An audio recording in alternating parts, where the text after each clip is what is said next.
All right, good Sunday morning, everyone, and welcome to The Real Story. I'm Matt Karen. We are just a few days removed from a presidential primary and the selection of a vice presidential candidate by Democrat Joe Biden. We are joined by the leaders of both major political parties in the state this morning, and we want to begin with Erick Russell. He's the vice chair of CT Dems. Erick, thanks so much for joining us this morning. Matt, thanks for having me. Let's start with this, the big news. Vice President Joe Biden has selected California Senator Kamala Harris to be his running mate. I'm curious, Erick, what do you think she brings to the ticket? So first and foremost, I think Senator Harris will be a great vice president. She has an incredible amount of experience. She's been in Washington fighting against Trump Republicans and has withstood that. And she's been a presidential candidate. She's been vetted. So, overall, I think she's just a strong leader and public servant on her own. But I think it's really important to focus on her experience. She was the Attorney General in California, ultimately ran one of the largest legal operations in the country. And in her time in the Senate, she's done a lot of work fighting for working people and for reform. So I think when you put all of these things together, I think she is going to make a great vice president. I think she also balances Vice President Biden out. She's bringing a lot of energy and enthusiasm to the ticket, and her nomination in its own right is historic, and I think many people are excited about that. I think the party is fired up. Yep. So I think it's going to be great. Erick, Senator Harris, though, did spar with the vice president in some debates, issues like race and busing. She said that she did believe his accusers who accused the vice president of inappropriate touching. Do you think any of that is going to come back to haunt them during their campaign together? No, listen, the primary process is meant to have these robust discussions and to talk about people's records. And I think it's important that again, this vetting process plays out. I think that there are bound to be disagreements, but I think at the end of the day, what this is about is making sure that each candidate was stronger coming out of it. And I think as a ticket, they're better for it. All right, hey, I want to move along to the Democratic nominating convention just around the corner, Monday, August 17th. It's going to be held, albeit virtually. There's a long list of powerful Democrats that are going to be speaking. There's even going to be a Republican speaker in former Ohio Governor John Kasich. But I'm curious, who are you interested in hearing from during the convention, and who do you see as sort of the rising stars of the Democratic Party? I think there are many. I think one thing that's been really exciting about this primary cycle for the Democratic Party, again, big tent party, lots of ideas, lots of energy and enthusiasm and passion. And I think we've seen a lot of those folks that are up and coming. It's hard to pick from them. Obviously, all of the veteran Democratic Party leaders, I think the Obamas people are very excited about.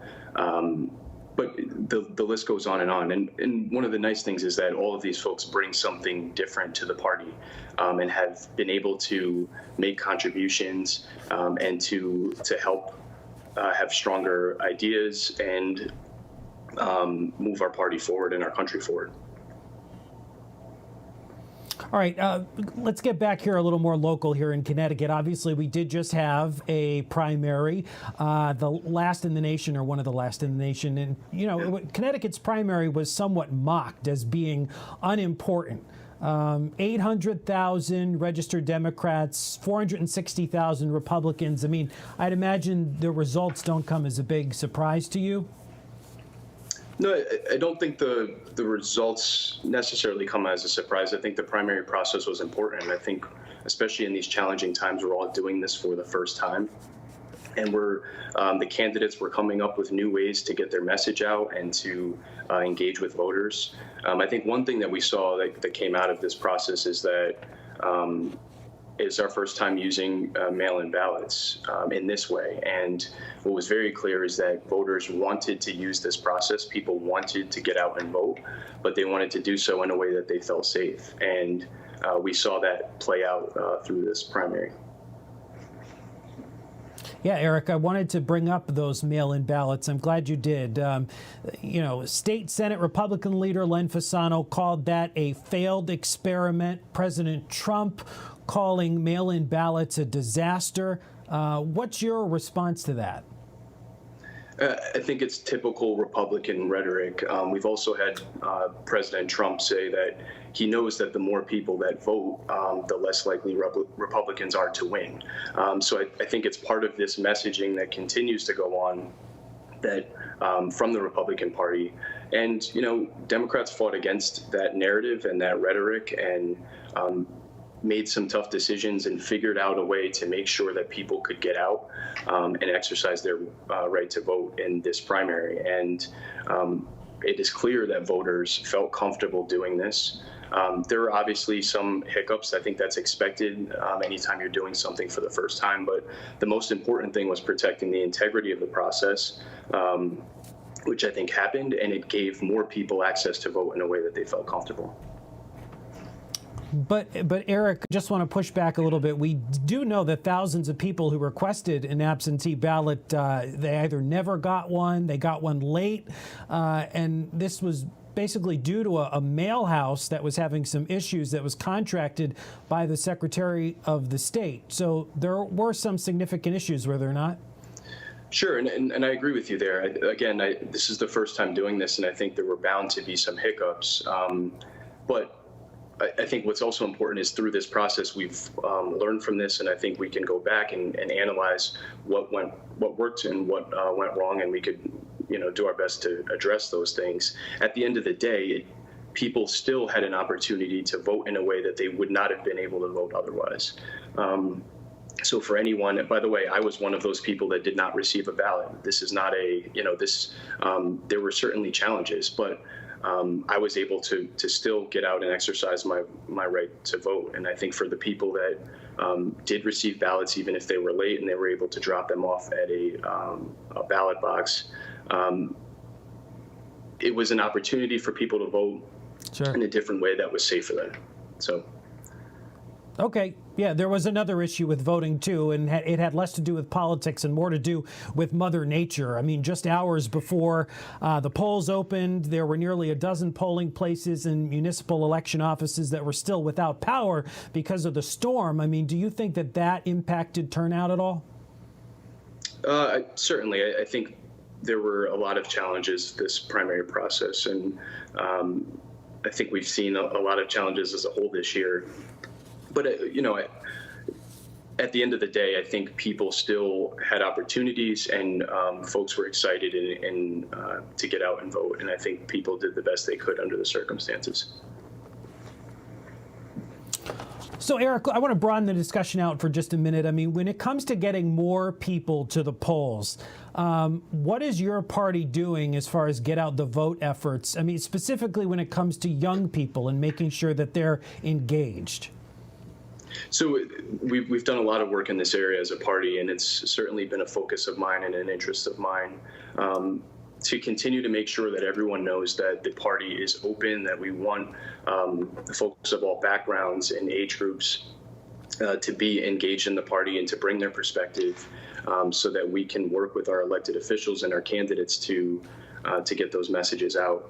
One thing specifically that we are currently working on is building out a lot of our caucuses, which includes, a youth caucus, and we obviously work closely with the Young Dems in Connecticut, but also the Black Caucus in Connecticut and the LGBT caucus. So really making sure that everyone knows that they have a place within the party to share their views and to kind of collaborate on a lot of these things. And then there's obviously the grassroots networking. We're in a very different time. We are doing a lot of things virtually, a lot of virtual programming, joint collaboration with other organizations to talk about issues impacting citizens in the state. And so, it's a little bit different this year. We can't be out, or we haven't been able to get out on doors or to host events and do some of the things that we've traditionally done. But we've done our best to do some other new and innovative ways of kind of approaching some of these things. So Erick, you're the vice chair, but CT Dems recently did just get a new chair, or we might even want to say an old chair, Nancy DiNardo, who actually used to be the chair, taking over for former Lieutenant Governor Nancy Wyman. So what changes do you think are in store for the state party under her leadership and yours? So I think as a whole, it's a lot of this is just expanding access to the party and continuing to do a lot of the work that we've been doing. I don't think that there will necessarily be a huge shift between, with the transition from Nancy to Nancy. But as a whole, I mean, we really want to continue to reach out to voters and to continue to work with our local DTCs across the state to get out on doors and to build and continue to build the enthusiasm that is already out there. There's so much energy and excitement around this historic ticket for president. And, it's a lot of it, again, is we're going to be doing a lot of things virtually and coming up with some new and innovative ways of doing the things that we've traditionally done because of the circumstances. And Erick, for those people who don't know, what is really the role of the state party as it relates to campaigning? What resources do you guys offer your candidates? Do you help them financially? Do you help them with messaging? Do you help them with get out the vote efforts? What's your role? A lot of it is get out the vote efforts. I think one of the things that I've been working on and that I think is a great role for the party is continuing to be a place for building out ideas, whether that be around organizing and supporting Democratic candidates and getting the message out about our platform, or whether it is, fielding ideas that and opportunities and forums for our legislators to hear from constituents across the state about things that they're seeing or things that they want to see done. But yes, a lot of this is it's helping with messaging. It's helping with building up from the ground, from a grassroots level, support for candidates that voters across the country, across the state and country want to see representing them, and spreading the message of shared values of the Democratic Party.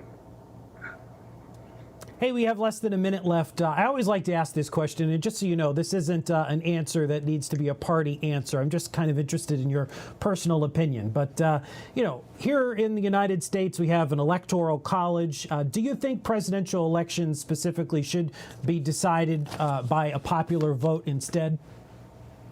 I certainly would be in favor of a popular vote. I think at the end of the day, what the election is supposed to be about is people being represented in our government. And while I also think that we're in a little bit of a different time in terms of kind of the